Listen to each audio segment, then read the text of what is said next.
Hello everyone, welcome back to my channel. तो आज मैं लेकर के आ गई हूँ मावा बर्फ़ी खोया बर्फ़ी की रेसिपी, जिसे हम बिना चाशनी के बनाएंगे।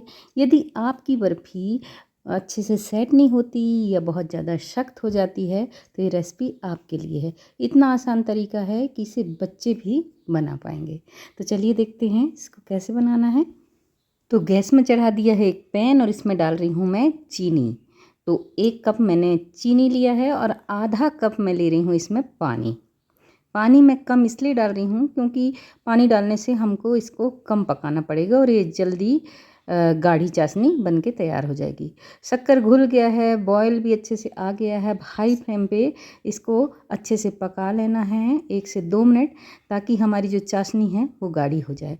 अब आप सोच रहे होंगे मैंने कहा है बिना चाशनी के बनाना है, फिर हम चाशनी क्यों बना रहे हैं? तो इस चाशनी से हम बिल्कुल बर्फ़ी नहीं बनाने वाले, इससे हम तगार बनाएंगे। तो देखिए ये अच्छे से पक गया है। ये देखिए अच्छे से तार उठ रहा है, लेकिन अभी 1 तार उठ रहा है तो हमको 2 तार की चाशनी बनानी है। तो थोड़ा और पका लेते हैं जब तक कि अच्छा गाढ़ा हो जाए चाशनी और 2 तार बनने लगे। और देखिए इसकी निशानी भी ये है कि ये काफ़ी फैन फैन सा हो गया है। और देखिए इस तरह का तार उठना चाहिए। तो अब तार 2 उठ गए हैं। अब इसमें हम क्या करेंगे, गैस का फ्लेम हम बंद कर देंगे और इसको इसी तरह से चलाते हुए हमको ठंडा करना होगा। तो देखिए मैंने फ्लेम बंद कर दिया है। अब मैं कंटिन्यू चलाते हुए इसको ठंडा कर रही हूँ। तो आप जैसे जैसे ये ठंडा होते जाएगा, जमते जाएगा, आपको बस चलाते जाना है और इससे हमारा शक्कर का जो बूरा है वो बन के तैयार हो जाएगा। और इसे तगार भी कहते हैं। आपके यहाँ क्या कहते हैं कमेंट करके ज़रूर बताइएगा।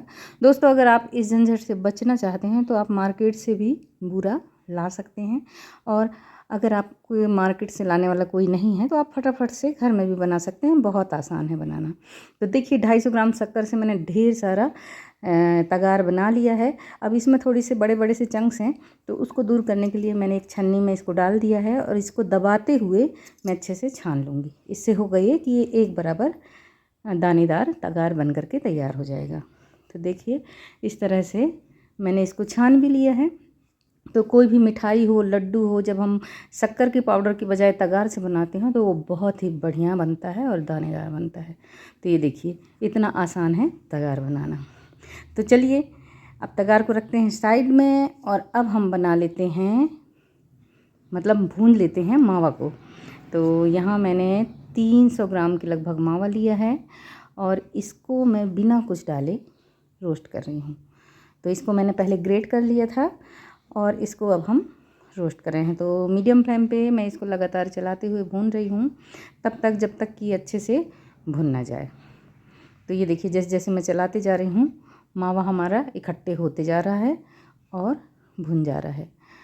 इस मावे में थोड़ी घी की मात्रा कम है, ज़्यादा घी नहीं निकल रहा है, क्योंकि आजकल मार्केट में तरह तरह के मावा आते हैं, घी निकला हुआ भी, घी वाला भी, लेकिन इसमें बहुत ज़्यादा घी रिलीज नहीं हो रहा है। तो ये देखिए मैं इसमें घी डालूँगी भी नहीं एक्स्ट्रा, क्योंकि वैसे भी घी की मात्रा होती ही है।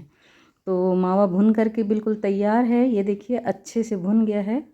और अब हम इसको क्या करेंगे, अब हम इसको अलग बर्तन में खाली कर लेंगे। तो देखिए ये दानेदार सा बढ़िया भुन गया है, खुशबू भी बहुत अच्छी आ रही है। अब हम इसको एक थाली में खाली कर लेंगे और इसको होने देंगे थोड़ा सा ठंडा। बिल्कुल ठंडा हम नहीं करेंगे, हल्का गुनगुना रहेगा, तभी इसमें हम डाल देंगे इलायची का पाउडर थोड़ा सा। और ये जो तगार हमने बनाया था इसको मैंने ले लिया है आधा कप। पूरा तगार जो हमने बनाया है वो पूरा तगार मैंने नहीं लिया है, बस इसको हमने आधा कप लिया है। अपने मिठास के हिसाब से आप एडजस्ट कर सकते हैं, कम ज़्यादा कर सकते हैं, कोई इशू नहीं है। अगर आप कम मीठा खाना पसंद करते हैं तो कम डालिए, अगर ज़्यादा खाना पसंद करते हैं तो ज़्यादा डालिए। अब इसको अच्छे से मिक्स कर लीजिए इस तरह से देखिए।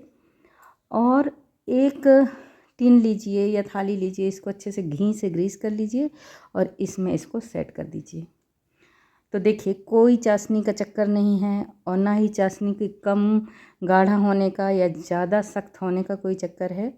बहुत आसान है, बस तगार के साथ भुने हुए मावा को मिलाना है और बर्फ़ी जमा लेना है। तो इस तरह मैं हाथ से सेट कर रही हूँ, आप चाहें तो अच्छे से इसको चम्मच से भी ऐसे सेट कर सकते हैं। और प्लेटफॉर्म पे इसको छोड़ दीजिए 1 से 2 घंटे के लिए। अगर जल्दी है तो फ्रिज में भी आप इसको सेट कर सकते हैं। तो देखिए बर्फ़ी हमारी बिल्कुल जम चुकी है और सेट हो गई है, ये देखिए अच्छे से। तो अब हम इसको कट करेंगे। देखा दोस्तों कितना आसान है बनाना।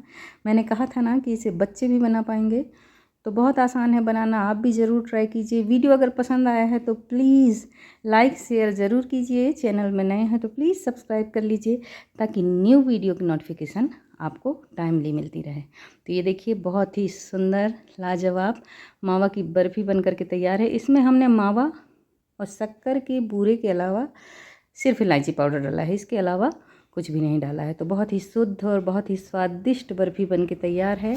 आप भी ज़रूर ट्राई कीजिए और मुझे कमेंट करके ज़रूर बताइए कि मेरी रेसिपी कैसी लग रही है। तो वीडियो में अंत तक बने रहने के लिए आपका बहुत बहुत धन्यवाद।